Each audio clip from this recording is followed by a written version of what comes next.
Bismillahir Rahmanir Rahim. Wa sallallahu ala nabiyil karim. Excellences, Mesdames et Messieurs les chefs d'État et de gouvernement, Mesdames et Messieurs les chefs de délégation, Madame la Présidente, Mesdames et Messieurs, j'ai l'insigne honneur de vous délivrer au nom du peuple nigérien souverain les salutations et le message de son Excellence le général d'armée Abdrahmane Tchani, président de la République du Niger, chef de l'État. Permettez-moi tout d'abord de vous adresser, Madame la Présidente, mes sincères félicitations pour votre élection à la présidence de cette 80e session de l'Assemblée générale des Nations unies. Le Niger vous assure de son plein soutien dans l'accomplissement de votre mission. Je tiens également à saluer l'engagement et le leadership de votre prédécesseur dans la conduite de la 79e session. Madame la Présidente, Messieurs, avant de rentrer dans le vif du sujet, je voudrais dire que le Niger soutient le discours prononcé au nom de la Confédération des États du Sahel à cette même tribune par mon frère et ami, son Excellence Abdoulaye Maïga, Premier ministre du Mali, hier le 26 septembre 2025.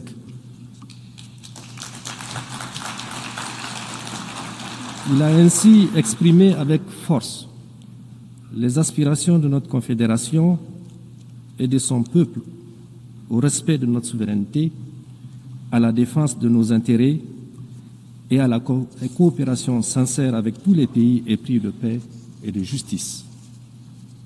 Madame la Présidente, Mesdames et Messieurs, je tiens solennellement à exprimer ici la volonté du peuple nigérien souverain, à travers son gouvernement, à entretenir des relations amicales et de coopération avec tous les gouvernements et des peuples épris de paix et de justice. Cela dans le respect des valeurs et principes définis par la Charte des Nations Unies de notre souveraineté et de nos intérêts.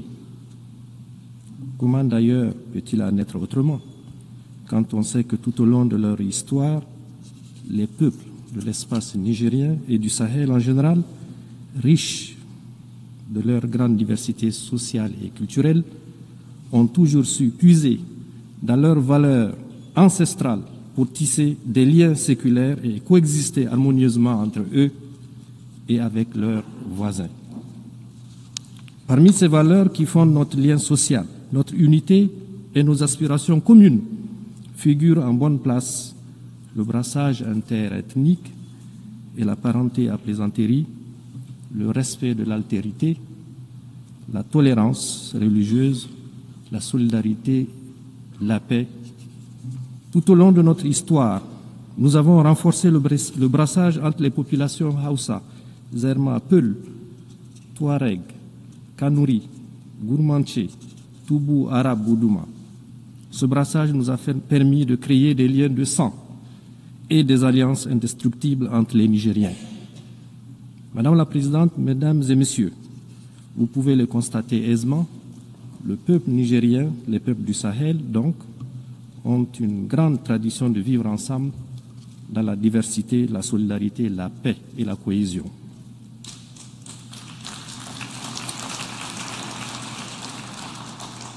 Dans les vastes étendues du Sahel, au climat souvent aride, nos peuples ont très vite compris la nécessité de s'organiser, de créer des liens, de coopérer les uns avec les autres pour vivre en paix et en sécurité dans leur espace partagé. Ces peuples ont compris que se tenir ensemble et être solidaires n'est pas qu'une option pour être plus fort, mais la condition de leur survie. C'est pour ces raisons, c'est pour cette raison précisément, que nous soutenons naturellement toute initiative allant dans le sens de la coopération et de la solidarité internationale pour atteindre nos objectifs communs de paix, de développement et de bien-être pour tous. C'est pour la même raison que nous nous élevons contre toute initiative et toute action qui sape les efforts de la communauté internationale pour assurer la paix et le développement. Fort de ces principes, les peuples nigériens condamne sans réserve le génocide israélien à Gaza et apporte son soutien le plus fort à la création d'un État palestinien souverain. De même que le Niger condamne avec fermeté les agressions israéliennes contre l'Iran et le Qatar et s'insurge contre la banalisation de la violence en République démocratique du Congo, au Soudan et au Sahel, dans l'indifférence totale de la collectivité internationale, voire la complicité de certaines puissances étrangères au continent africain. Madame la Présidente, Mesdames et Messieurs, les acteurs directs intervenant à découvert dans les conflits ne sont pas les seuls responsables de l'insécurité et de l'incertitude que vit le monde aujourd'hui. En effet, le Niger tient à dénoncer également l'inaction de tous ceux qui ont les moyens d'agir en faveur de la vérité et de la paix.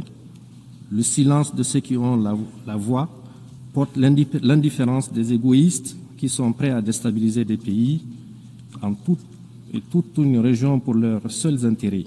Le manque d'humanisme de ceux qui agissent sournoisement pour semer la mort chez les autres et la bêtise des traîtres à leur patrie et de leur continent. Madame la Présidente, Mesdames et Messieurs, inaction, indifférence et silence complices d'une part et d'autre part, actions sournoises et subversives de déstabilisation, campagnes violentes de désinformation et guerre informationnelle. Telles sont les réalités auxquelles mon pays et la Confédération des États du Sahel, Confédération AES, font face dans notre lutte contre les terrorismes importés et sponsorisés.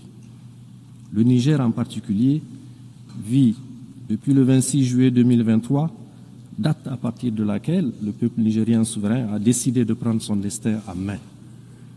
Il faut en effet bien connaître la complexité du drame qui se vit au Sahel, ses enjeux, ses tenants et ses aboutissants, pour comprendre non seulement le jeu des différents acteurs, mais également la détermination de nos peuples et de leur gouvernement à se battre victorieusement pour relever le défi, quel que soit le sacrifice à consentir et le temps que cela prendra. Ceux qui nous attaquent, ils le font pour leurs intérêts. Nous nous défendons pour notre survie et nous défendrons notre territoire et notre peuple. Madame la Présidente, Mesdames et Messieurs, le narratif habituel voudrait que l'on explique la situation au Sahel par la chute du régime du colonel Kadhafi en 2011 et l'effondrement de l'État libyen qui a occasionné le déferlement des groupes armés et le déversement de quantités importantes d'armes dans notre région. D'autres encore évoquent la victoire du peuple algérien sur le terrorisme des années 1990-2000 qui a eu pour conséquence de déplacer le conflit au Sahel par le truchement d'éléments terroristes ayant trouvé refuge dans le Sahel et une partie du Sahara. À cela, il faut ajouter le fait indiscutable qu'au fur et à mesure que les armées des puissances occidentales s'installent dans les pays du Sahel, notamment au Mali, au Niger et au Burkina, pour prétendument les aider à y faire face, l'on a assisté à une extension et à une densification tout aussi progressive du phénomène terroriste dans la région. La corrélation est évidente. Enfin, il est tout aussi admis comme une vérité indiscutable que non seulement les vrais et principaux chefs terroristes ne sont pas originaires de notre espace sahélien, terrorisme importé et à dessein. Madame la Présidente, Mesdames et Messieurs, il s'agit également d'un terrorisme sponsorisé. Il se pose en effet véritablement la question du financement des terroristes, ainsi que la destination de toutes les ressources qu'ils capturent depuis plus d'une décennie. En effet, comment comprendre que des terroristes puissent soutenir dans la durée un tel effort de guerre? En outre, il faut relever l'heureuse coïncidence qui voudrait que la localité de Kidal, au Mali, lieu de repli des terroristes et autres trafiquants, soit libérée par l'armée malienne dans le dernier trimestre de l'année 2023, en même temps que l'armée française quittait le Niger. Du reste, le gouvernement du Niger, à l'instar du gouvernement du Mali et du Burkina, a régulièrement porté à la connaissance de l'opinion internationale des éléments de preuve de l'implication de plusieurs puissances étrangères dans la déstabilisation des pays de l'AES à travers les soutiens qu'ils apportent aux terroristes. Madame la Présidente, Mesdames et Messieurs, du haut de cette tribune, je tiens à dénoncer le soutien assumé et revendiqué par la France au terrorisme au Sahel et au Niger en particulier. En effet, depuis le renvoi de ces troupes du Niger en 2023, comme il l'a annoncé, le gouvernement a mis en place un véritable plan sournois et subversif de déstabilisation de mon pays qui consiste, entre autres, à renseigner, former, financer et équiper les terroristes. À des tentatives malheureuses pour créer les conditions d'un conflit interethnique au Niger et au Sahel, en une campagne de désinformation et intoxication pour discréditer mon pays, ses institutions, ses responsables politiques et son armée, en entretenant et en alimentant une tension politique permanente entre mon pays et certains de ses voisins.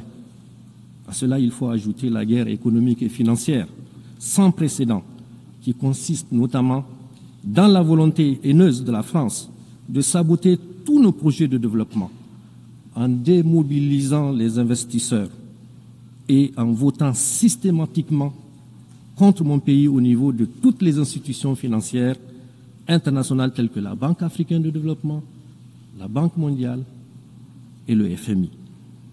Madame la Présidente, Mesdames et Messieurs, ce qui se passe aujourd'hui dans notre région du Sahel et au Niger en particulier est la résultante de plusieurs facteurs. D'abord, un passif colonial non encore soldé. Il faut le solder, ce passif. Les Nigériens n'ont jamais oublié la violence particulièrement inouïe qui a caractérisé l'occupation coloniale. La tristement célèbre mission Voulé et Chanoine et d'autres expéditions militaires encore se sont distinguées par la mort et la torture à grande échelle qu'elles ont semé à Terra, il y a quelques années seulement, à Djoundjou, Douchi, Koni, Tessawa et à Zender, où un sultan même a été exécuté. Madame la Présidente, Mesdames et Messieurs, du haut de cette auguste tribune, mon pays, le Niger, s'adresse à la conscience du monde pour montrer du doigt cette force hostile qui, depuis le XIXe siècle, ne désarme pas et mène encore de nos jours une guerre totale contre mon pays, comme en témoigne l'assassinat le 27 novembre 2021 à Terra des jeunes manifestants par l'armée française et la menace d'intervention militaire de la CEDEAO instrumentalisée par la France. Il faut appeler les choses par leur nom.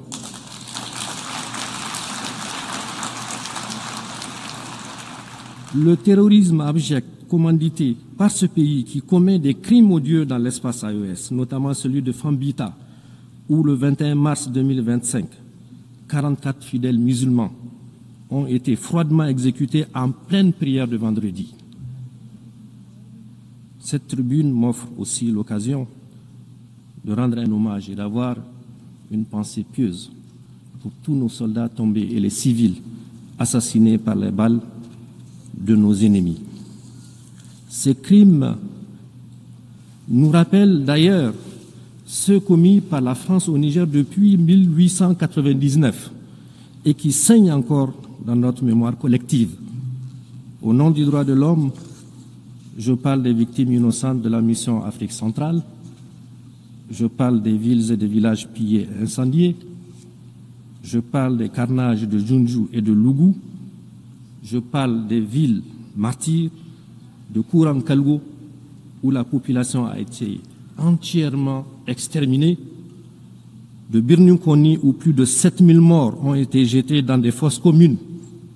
Je parle au nom des femmes enceintes, éventrées et des fœtus jetés en pâture aux charognards. Je parle au nom des femmes violées et des fillettes pendues. Je parle au nom des hommes fusillés et des résistants décapités. Au nom de mon pays, le Niger, je demande solennellement à la France de savoir, de faire devoir de mémoire, et de reconnaître ces crimes,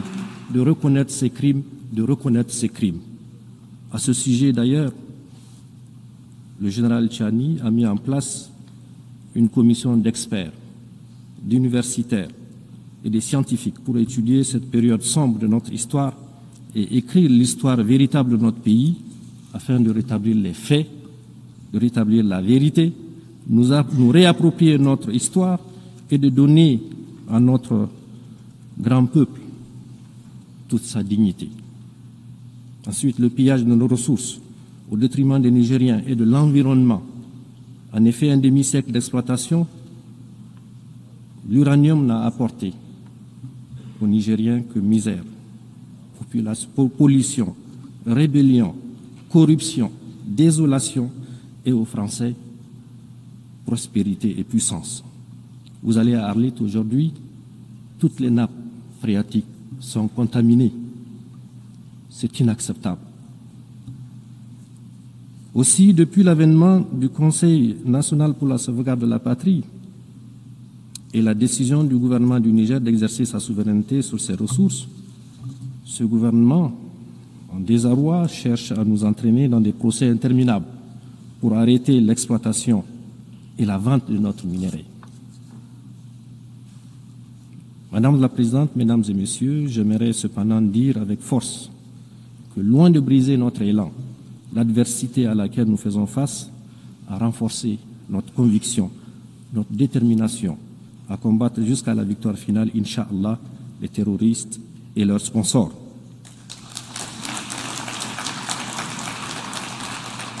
Nous pouvons d'ores et déjà nous réjouir de certains résultats structurants réalisés. Ce que le peuple nigérien a réussi depuis le 26 juillet 2023, avec la prise de pouvoir par le CNSP, c'est d'inscrire notre pays dans une nouvelle trajectoire qui, cette fois-ci, est porteuse d'espoir. Ce que nous avons réussi, c'est de renvoyer de notre pays, sans haine, ni violence, ni rancune, les forces qui entravaient notre souveraineté et empêchent nos forces de défense et de sécurité de monter en puissance pour accomplir efficacement notre mission.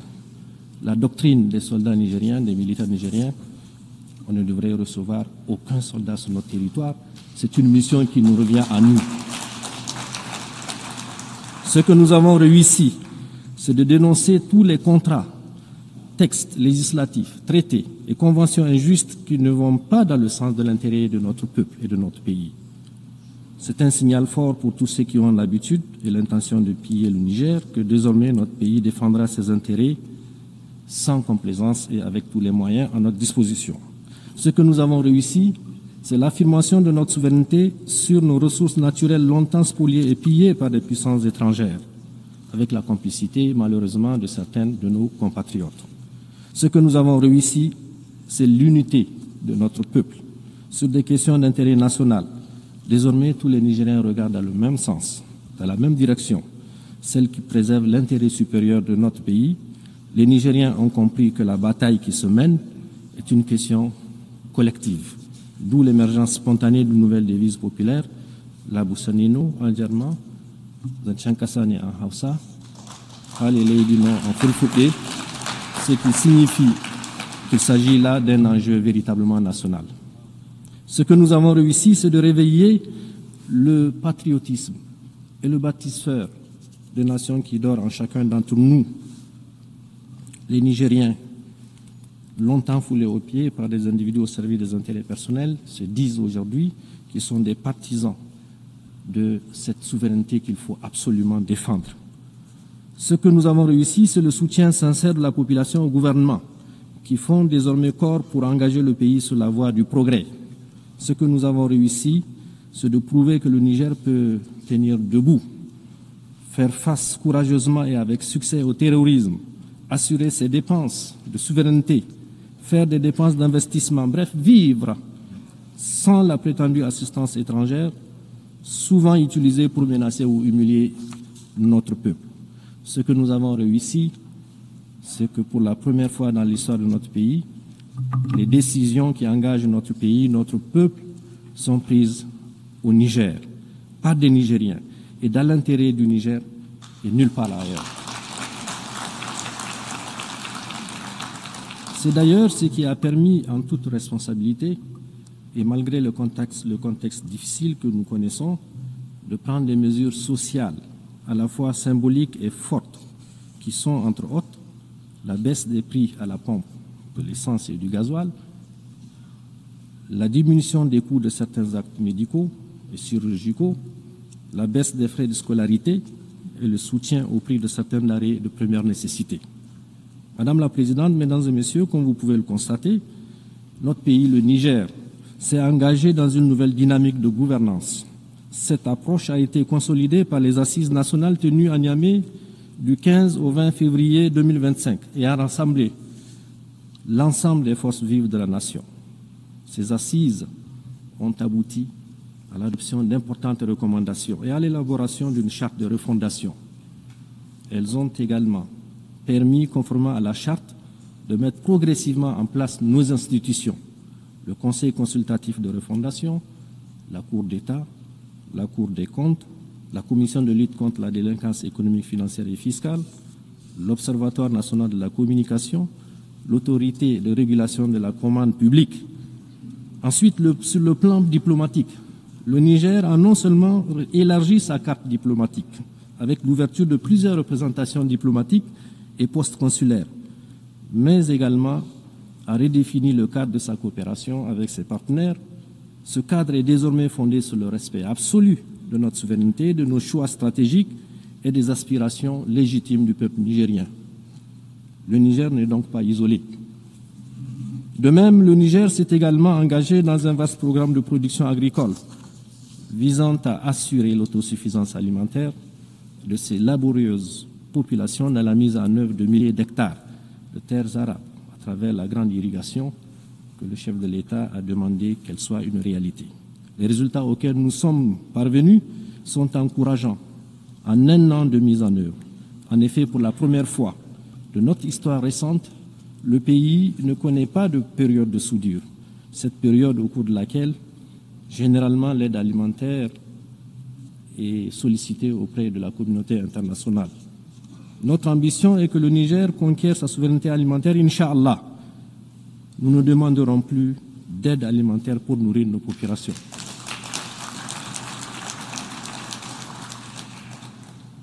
Au plan économique, malgré les sanctions iniques imposées au Niger et le blocus économique et financier, soutenu justement par ce pays, qui est la France, qui tente toujours de mettre en place un mécanisme pour bloquer, nous avons courageusement maintenu le cap des réformes macroéconomiques qui se sont traduites notamment par une inflation sous contrôle à moins 0,1% en fin août 2025 et escomptant une croissance économique en termes réels d'environ 7% sur la période 2025-2028. En outre, notre déficit budgétaire, qui était de 5,4% du PIB en 2023, sera, Inch'Allah, contenu à 3%. Déjà, on a les résultats à la fin de l'année 2025. Enfin, des efforts considérables sont déployés pour améliorer notre profil d'endettement. Madame la Présidente, Mesdames et Messieurs, relativement à la question des droits de l'homme, le Niger réaffirme son attachement aux instruments juridiques internationaux auxquels il est partie.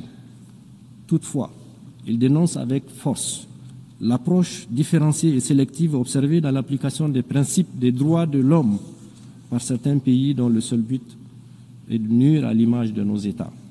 Aussi, je tiens à annoncer de vive voix que le Niger et l'ensemble des pays de la Confédération AES, profondément attachés au respect de la dignité humaine et à l'épanouissement de leur population, n'acceptent d'aucune façon en la matière de la part de quelques entités que ce soit, qu'on nous impose quoi que ce soit. Face à ces défis sécuritaires, diplomatiques et de développement, le Burkina, le Mali, le Niger ont pris la décision historique de créer une alliance stratégique qui est la Confédération des États du Sahel. Ceux qui m'ont précédé, mes frères du Burkina et du Mali, l'ont déjà dit. Cette alliance nous permettra certainement de mutualiser nos efforts dans le sens de renforcer notre sécurité, de faire en sorte que notre diplomatie qui fonctionne parfaitement bien, de produire des résultats et sur le plan du développement, d'avoir des projets structurants qui puisse répondre aux aspirations et aux besoins de nos populations. Dans ce cadre, comme je l'ai dit, nous coordonnons nos politiques et construisons ensemble notre avenir avec nos propres idées, nos propres moyens et sur des valeurs ancestrales, dans un espace qui sera, Inch'Allah, débarrassé de toute forme de menace.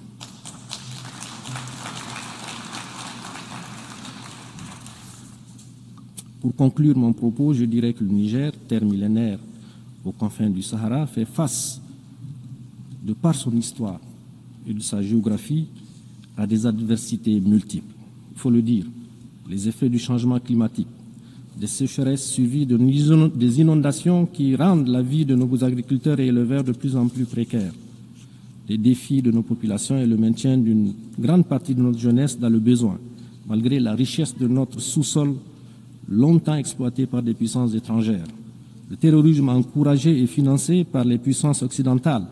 Chaque fois que nous dénonçons les accords léoniens qu'ils faisaient signer pour continuer à exploiter nos ressources à leur guise, ce terrorisme orchestré endeuille nos villes, vide nos campagnes et leurs forces vives.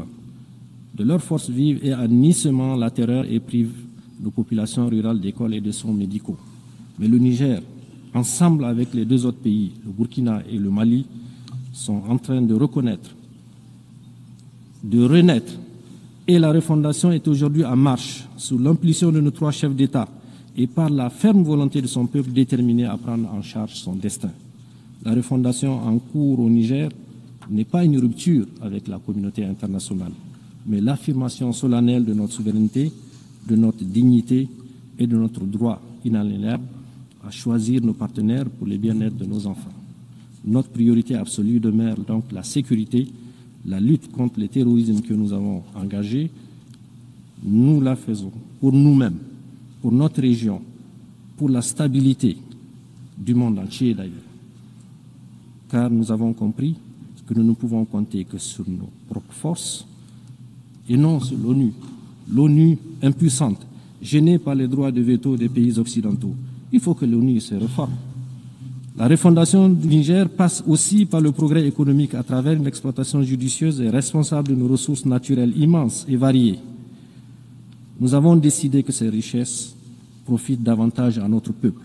À cet égard, nous avons engagé une gouvernance vertueuse et nous invitons les investisseurs internationaux qui le souhaitent à nous accompagner dans un partenariat gagnant-gagnant.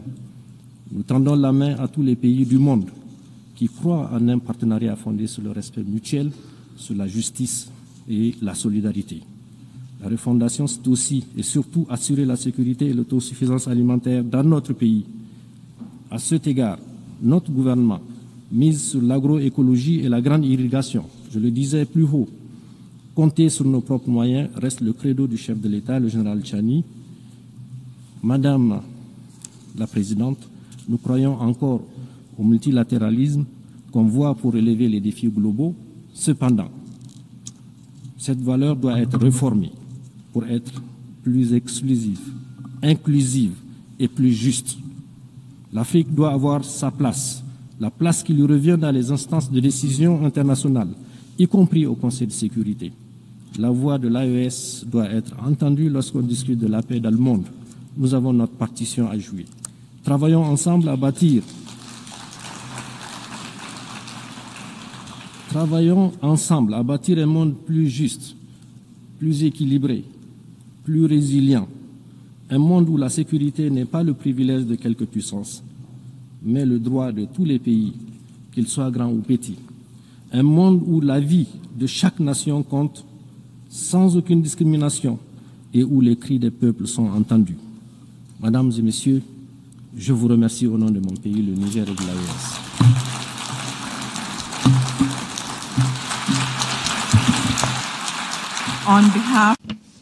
Au nom de l'Assemblée, je remercie le Premier ministre du gouvernement de transition et ministre de l'économie et des finances de la République du Niger. L'Assemblée va maintenant entendre une déclaration de son Excellence, son Excellence Sifandone, Premier ministre de la République démocratique populaire Lao. Je prie le protocole d'accompagner Son Excellence et j'invite Son Excellence